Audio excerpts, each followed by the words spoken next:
Je m'appelle Anna Abekassis, j'ai 23 ans et je suis en première année de dentaire à l'Université hébraïque de Jérusalem.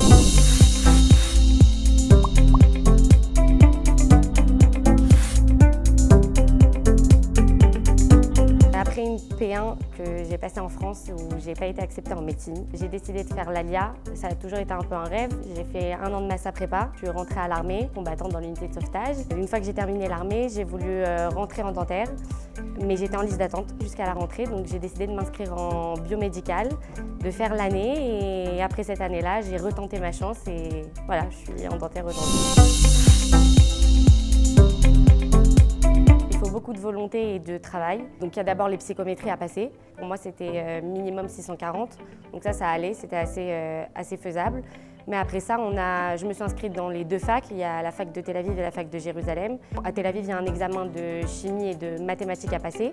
Et une fois qu'on a passé ça, il y a un examen de vision spatiale à passer dans les 2 universités. Une fois qu'on a passé ces étapes, alors on fait les entretiens.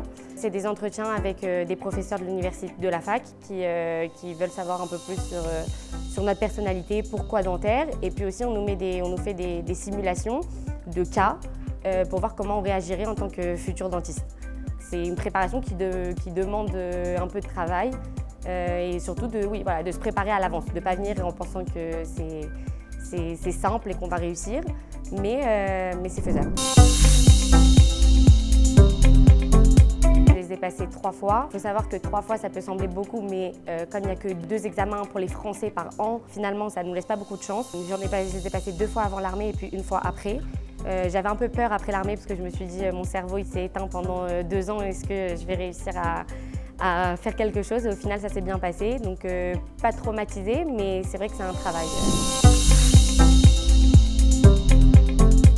Ça a été de voir tous mes amis finir leurs études ou être dans leur dernière année. Moi, ne pas seulement commencer ou l'année dernière, pas avoir encore commencé vraiment le métier que je voulais. J'avais tendance à me comparer quand je rentrais en vacances en France, à me dire waouh, ils ont tous fini, moi j'ai à peine commencé. Mais avec le temps, j'ai compris qu'en fait, je m'étais simplement adaptée à la vie israélienne et que limite, quand je suis arrivée à la fac en bio-réfoua, j'ai été une des plus jeunes de la classe. Donc j'ai compris que voilà, j'avais un autre parcours différent et qu'il était tout aussi prestigieux et que voilà, j'étais très fière de moi. En tant que Olé Khadash et plus particulièrement français qui venons seuls, sans famille, on arrive la première année, on s'adapte à tout, à la langue, aux gens, à être seul, à vivre seul. Et du coup, je pense que ça a été quelque chose qui m'a renforcée, peu importe l'épreuve, que ce soit à la fac, s'adresser à des profs, s'adresser à la maskiroute, se battre pour tout, parce que c'est un peu la mentalité du pays finalement. Mais je pense que ça, c'est un bagage qu'on a dès la première année en Israël et qui après nous permet d'avancer face à peu près tous les obstacles.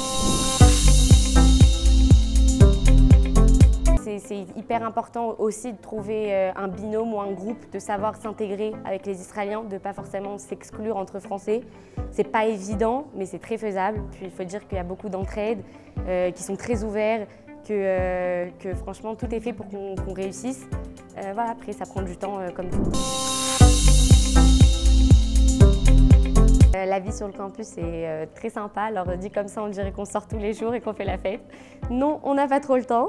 Mais ça reste sympa parce que, voilà, comme j'ai dit, c'est une ambiance d'entraide. Les gens sont sympas. J'ai l'impression qu'en fait, comme tout le monde s'est battu pour arriver rien qu'en première année à être accepté, en tout cas dans le domaine médical, une fois qu'on est là, on est content d'être là, même si c'est dur, même si on est là toute la journée, même s'il n'y a pas vraiment de temps libre. Et du coup, ça fait forcément qu'il y a une ambiance plus sympa et du coup, ça avantage. De me dire qu'aujourd'hui j'étudie en hébreu, que c'est la langue que je parle tous les jours et que j'étudie comme si j'étudiais en français des textes et des choses que je pensais qu'il y a 4 ans j'aurais jamais réussi à comprendre et qu'aujourd'hui je le comprends très facilement. Je pense que la langue, ça a été une de mes plus grandes fiertés. Ne pas regarder l'âge, ne pas abandonner parce que ça va être compliqué. Mais se dire que l'avenir ici, il est beaucoup mieux.